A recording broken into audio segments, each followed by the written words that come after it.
Et salut à tous, c'est Chronosaurus Rex et aujourd'hui on se retrouve pour l'épisode 5 de Créatures du passé. Et aujourd'hui on va parler de l'Euryptéride, aka les scorpions de mer. Donc, Euryptéride, ça signifie aile en pagaie, à cause de ses nageoires qui font penser à des pagaies. C'est un invertébré, plus précisément de la famille des arachnides, qui vivait entre l'Ordovicien et le Permien, c'est-à-dire entre 470 et 250 millions d'années, et ces fossiles ont été découverts en Amérique du Nord dans un gisement dans la ville de New York. L'Euryptéride atteignait une taille de 3,50 m, ce qui en fait en tout et pour tout le plus grand arthropode qui ait jamais existé. Il avait plusieurs paires de pattes sur la tête, des nageoires pour se déplacer, une queue parfois triangulaire ou circulaire, et surtout deux pinces à l'avant de la tête qui servaient à attraper et broyer ses proies. Il avait aussi des yeux situés parfois à l'avant et chez certains spécimens au-dessus de la tête. Certains avaient même 4 yeux, mais bon, ça c'est qu'un détail. Le Pterygotus côtoyait les poissons à plaques et les requins primitifs. D'ailleurs, il s'avère que c'est la disparition des euryptérides qui a favorisé l'évolution des requins. Et d'ailleurs, pour le petit fun fact, on a retrouvé des traces de jeunes euryptérides dans ce qui aurait pu être l'estomac d'un euryptéride adulte, ce qui pourrait suggérer qu'il mangeait ses propres petits. Bref. Niveau alimentation, c'était bien évidemment un carnivore, qui se cachait dans un évent rocheux ou sous le sable, et tendait ses proies d'une embuscade.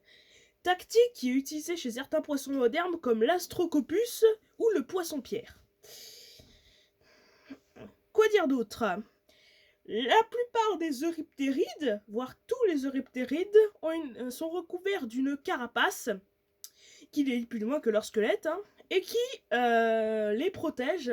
Car oui, chose que je vous ai pas dit, les euryptérides étaient des animaux territoriaux. Ce qui veut dire qu'ils pouvaient très bien se battre à coups de pince, et donc une telle carapace leur était favorable.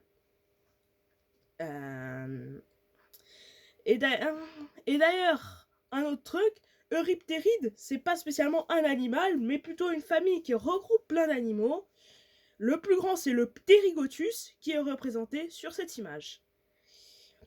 Et qui est d'ailleurs en train d'attraper un trilobite. Donc, c'était tout pour cette présentation. Maintenant, passons au visuel de la carte. Et là, j'avoue que en off, j'ai été pas mal étonné.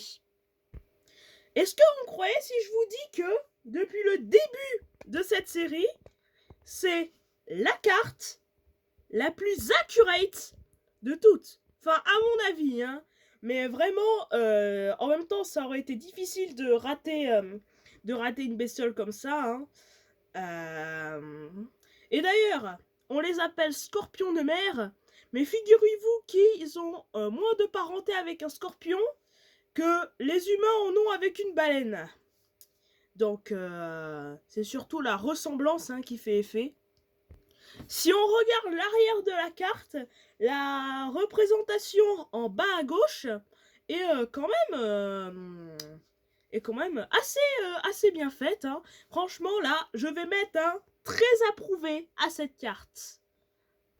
Maintenant, passons à l'Euryptéride dans les médias. Une des premières, voire la première apparition de l'Euryptéride dans les médias, c'est dans le documentaire Walking with Monsters, ou Sur la Terre des Géants, comme ça a été traduit chez nous, sorti en 2005, où la BBC nous raconte tout ce qui s'est passé avant l'apparition des dinosaures. Et dans la séquence à l'époque du Silurien, les Euryptérides sont les principaux antagonistes. Et franchement, leur rôle est assez bien joué. Ils apparaissent aussi dans le documentaire Préhistorique America, mais j'ai pas trouvé de photo, donc du coup je vous montre cette image. L'Euryptéride apparaît dans la série Primeval, ou Nick Cutter et les Portes du Temps, une série où les animaux préhistoriques reviennent dans nos temps modernes. Mais va savoir pourquoi ils l'ont mis sur Terre, alors que ce sont des scorpions de mer, pas des scorpions de terre. Je sais pas pourquoi ils l'ont fait comme ça, mais bon. Et niveau jeux vidéo, dans mes souvenirs, il n'y a rien d'autre que j'ai trouvé de plus que dans le jeu Ark Survival Evolved, où il est présent sous une forme aquatique et sous une forme terrestre. Mais sinon, en vrai, il n'y a rien d'autre qui me vient à l'esprit.